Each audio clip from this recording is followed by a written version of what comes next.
End of quote within the quote. Sophie Calle is not a believer, or rather she has no faith in our faith. She knows we are suspicious. I'll give you an example. During the shadowing of 20 years later, a 2001 repeat of the Private Eye early piece I mentioned before, she stumbled by chance upon the mother of Bénédicte Vincent's, whose unknown fate is the topic of another piece, A Woman Vanishes, her work finished just a couple months ago. This was not entirely by chance, one has to admit, as Calle was just then in front of the missing woman's apartment house, but still, she could not have predicted the encounter, and the friend who was accompanying her exclaimed, "So these things really do happen to you." Calle can't resist citing this testimony. What a godsend. She had a judicial relationship to reality. Only certified reports will do, and as far as publishing is concerned, facsimile is definitely a favorite mode. Is this the reason why she's so keen on using photography, whose no aim is that has been, as Roland Barthes told us so eloquently? Maybe. Barthes also wrote that photography was not a Proustian medium, that it does not recall the past, but displays instead what he called the simple mystery of concomitance. Any photo declares that it has been taken at a particular time in a particular place. Another fragment called The Wound.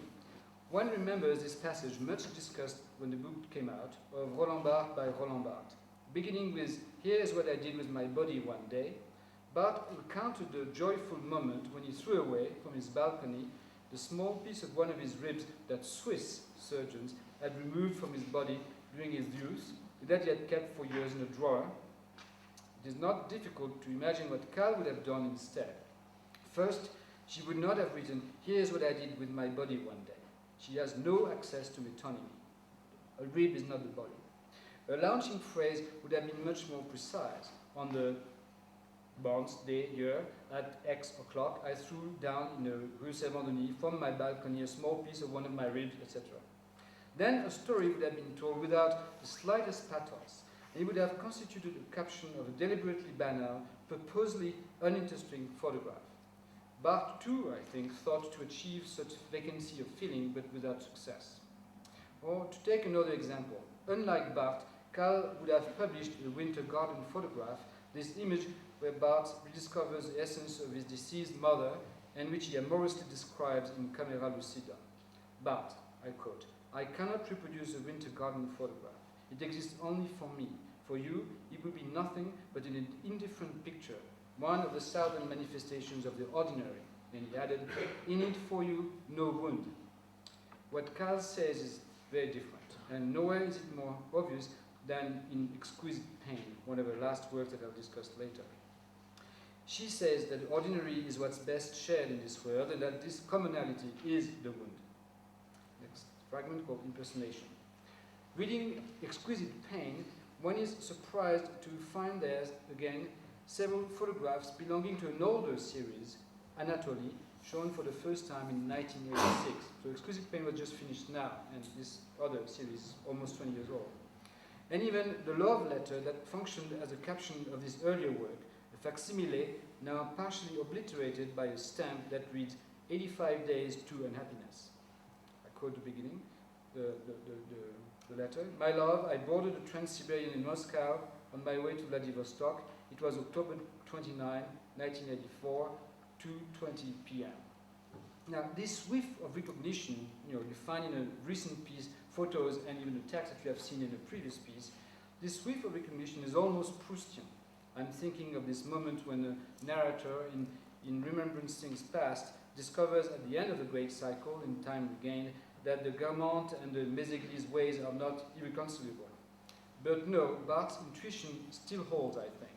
Just like photography in general, Calle's work is not concerning remembrance, but contingency. Except that while contingency is latent content of photography, it is a manifest content of all Calle's work. Fanatic precision of the dates, exhausting accumulation of detail, bric-a-brac poetry of the police report. Seeing again Anatoly's mug after more than 15 years, one wonders if Calle has put all her past in neat files.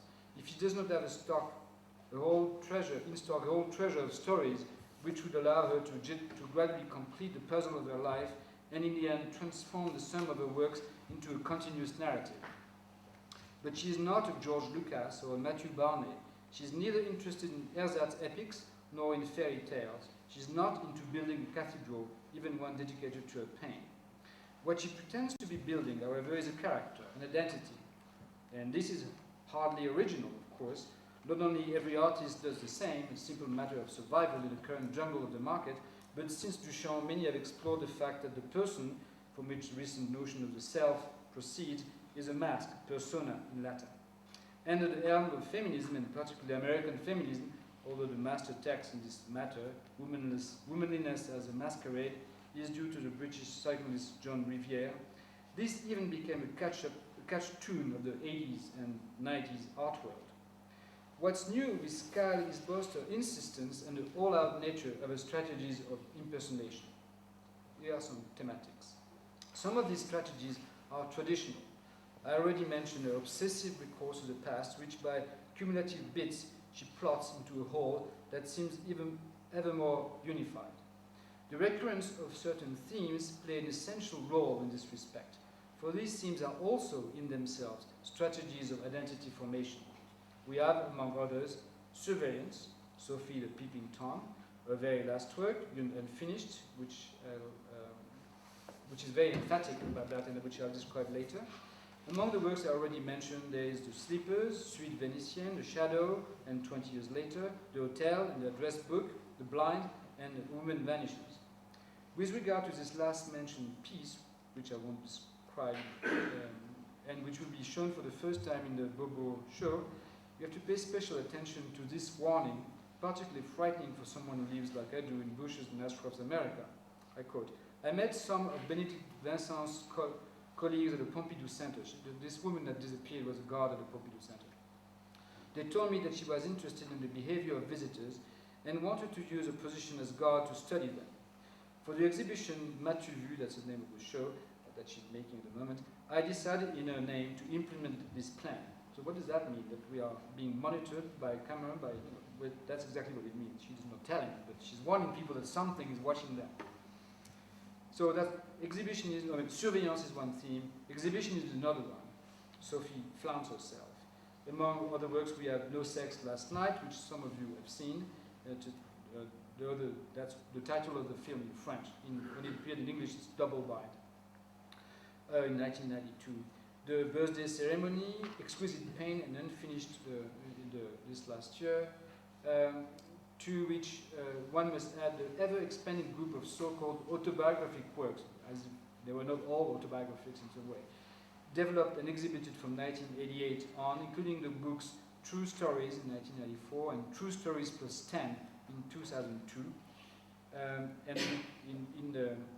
She is going to exhibit these autobiographic works in the Bobo exhibition in a reconstitution of a bedroom. Third theme is absence, Sophie in Mourning. There are many, many works that fill this category, but for brevity's sake, I'll mention only a few. The Address Book, of course, but also Los Angeles, Where Are the Angels, The Blind, Loss of Vision, several pieces grouped and published in book form under the title Disparitions in 2000, including Last Scene, realized in 1991, and dealing with the theft of several pictures at the Isabella Stewart Gardner Museum in Boston. And finally, very important here, is those two monuments of mourning that are A Woman Vanishes and Exquisite Pain. I'll speak about this last one at some length later on. So you have noticed that those three categories, surveillance, exhibitionism, and absence, are loose, and that several strategies and themes can cohabit within the same work. And Finished, as we'll see, provides the best example of such a concentration, for in it, crude voyeurism fuels its dialectical opposite, the subtlest exhibitionism, that which consists in parodying one's failure. Furthermore, there are probably many other themes worthy to be pinned down. This is only a sampling, such as, for example, the idea of the object as a pathetic dross, as a tautological sign, as a lifeless remainder,